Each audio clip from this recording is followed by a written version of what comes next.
The sea level in the Gulf of Morbihan in northwest France was lower during the Neolithic than it is today. In fact, it's still rising. So when we look at the multitude of megaliths in that area and try to understand the relationship between them, we also have to consider the submerged ones. This part of Brittany is home to a lot of megalithic monuments. I don't even know exactly how many, some of which are pretty unique and spectacular, such as the thousands of menhirs that make up Carnac. I recently discussed research that dates the use of one site back to the Mesolithic. It likely started off as a domestic dwelling before being reused as a tomb and then as a ritual megalithic site. This later megalithic incarnation was aligned to join other stone rows nearby, so the area has a long history and an impressive one. Although it's clear that some monuments were used for burials, for others their function is less obvious. In this video, I'm talking about some submerged megalithic structures, the Locmariaquer megaliths, including the tallest menhir in the world, and some intriguing tombs featuring stones that were reused from even earlier monuments.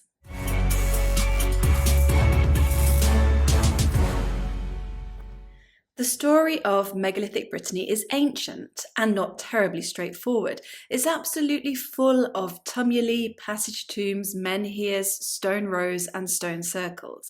There are monuments hidden by vegetation, there are monuments submerged under the sea, and there are monuments with elaborate decorations, the meanings of which are lost to time. Carnac is by far the most famous site in the region. Its alignments of standing stones numbering in the thousands make it an unusual and quite frankly strange sight. Stone circles, simple stone rows, and henge monuments across Europe could easily have served ceremonial functions for large groups of people and may have been intentionally aligned with the solstices and equinoxes to track and celebrate the passing of the seasons. But why the ancients erected the thousands of stones that make up Carnac is a lot more debatable. In a recent video, I discussed the work that's being carried out at La Plasca to the west of Carnac. Archaeologists not only discovered that megaliths once stood there, which had been aligned with those still standing at Carnac, but also that it had been the site of a Mesolithic hut and a Neolithic tomb. In total, 6 phases of use were identified. At other megalithic sites in Brittany, the reuse of stone from one site within another site shows that the monuments were used and adapted over long periods of time and were in some way connected to one another. An interesting facet of this region is how much the coastline has changed, not just since the last glacial maximum as we would expect, but also since the Neolithic when a lot of the monuments were built. This map shows 82 submerged sites in Brittany, some of which are dated to the Paleolithic, others to the Neolithic, and many of which are of an indeterminate prehistoric date. These 82 sites include 26 megalithic ones that are either fully or partially submerged. In this video, I'm going to focus on the areas of southern Brittany shown in this map. Let's start with the Gulf of Morbihan, which is a natural harbour in Brittany containing roughly 40 islands depending on the tides.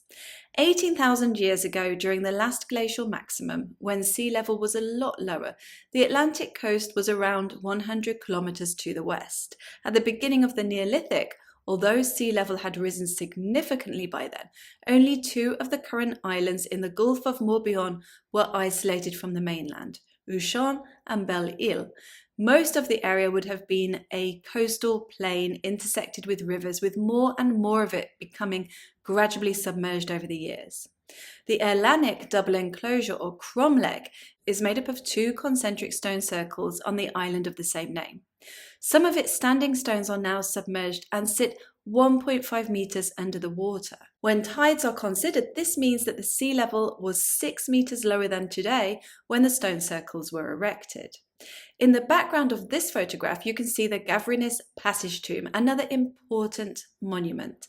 I will discuss that one later. Just outside the Gulf of Morbihan, on the west side of Quiberon Bay, sits the peninsula where the Caer-Burgneck alignments are located. These are made up of 26 stones in 5 rows, some of which are now recumbent. Additional stones are in private gardens, and there are also 150 submerged under the sea off the east coast. So once again, this shows that the sea level in Quiberon Bay was a lot lower during the Neolithic, not just during the last glacial maximum. A stone circle associated with the alignments is situated to the southwest, although it cannot be seen from the stone rows because of urban development. To the north of Carnac, off the coast of Le Petit Roux, in 2007, holidaymakers discovered polished jadeite axes in the mud. Excavations were then carried out, revealing animal footprints, plough marks, and 45 collapsed flagstones. It looks as though these collapsed flagstones once formed a standing stone alignment oriented from north-northeast to south-southwest. Some of these can still be seen at low spring tide, and others are submerged under between 5 and 6 meters of water. Apparently, to the northeast, the Moulin alignments also continue south into the sea. Intervisibility studies are a good way of understanding the visual relationship between ancient monuments that were contemporary with one another before modern development changed the landscape. Such a study was carried out on Morbihan in 2008 and published in the Oxford Journal of Archaeology. It found that the intervisibility of sites hadn't been important during the Mesolithic, but during the Neolithic, intervisibility became important for both middle and far distances. To the west of the Quiberon Peninsula sits the Gois Island, which has many menhirs scattered across it. This is the menhir de Clavizic, which is also called the menhir de Salva-Ebed. It's the tallest one on the island, standing at 5.8 meters high. This is the menhir of Kelhui, which is 2.9 meters tall and is carved with several cup marks, a decoration that's common in Neolithic monuments from Sardinia to Scotland. This doesn't necessarily mean they meant the same thing to every culture that carved them, but they are a common theme and likely had some sort of ritual purpose. To the south of Locmariaquer Bay on Gois Island, there is a recumbent menhir which is dozens of meters offshore, indicating that the island was larger during the Neolithic. So just around the Gulf of Morbihan and the Quiberon Peninsula, there are several examples of submerged or partially submerged megalithic sites.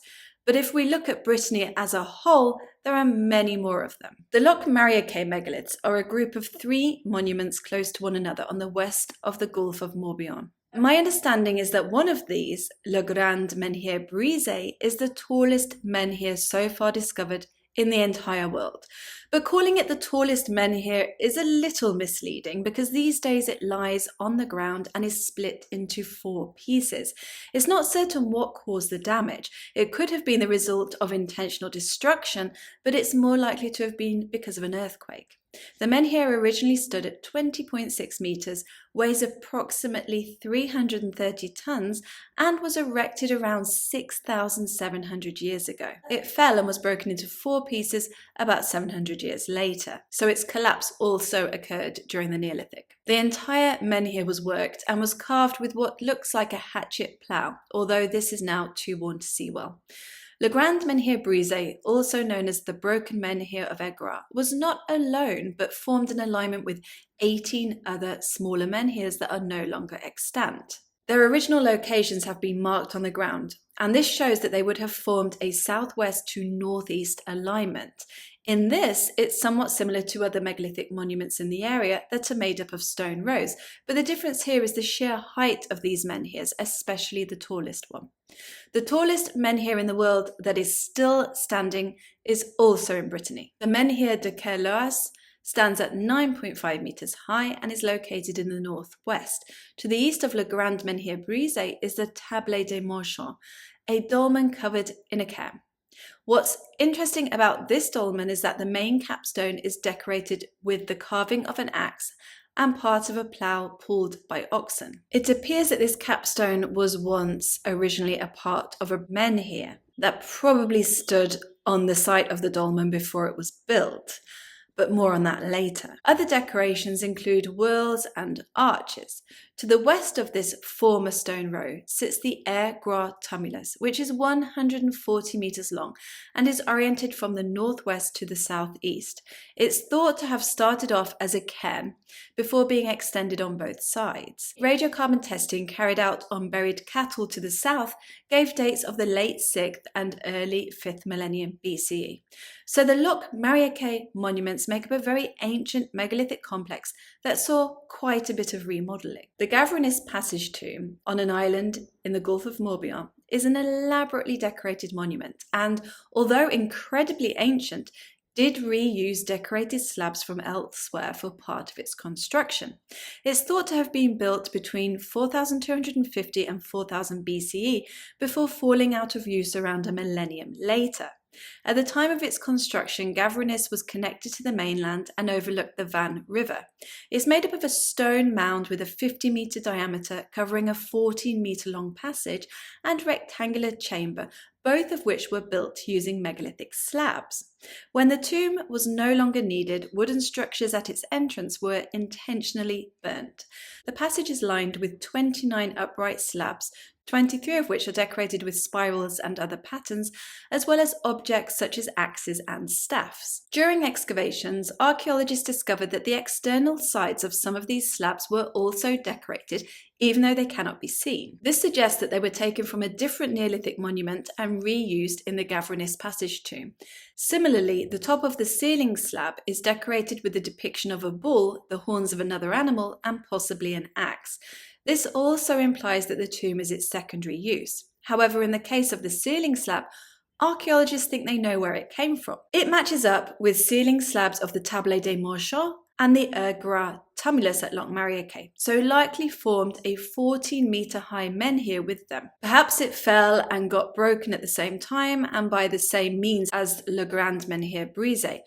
I can totally understand the ancients in this regard. Why waste all that hard work when you can reuse the stones elsewhere? But considering that during the Neolithic, monuments were often destroyed or objects were often broken when they were no longer needed, perhaps there were also ritual reasons why something important to them might be reused. The decorations at Gavrinis are somewhat reminiscent of those at Newgrange in Ireland, and that hasn't gone unnoticed. Was there a connection?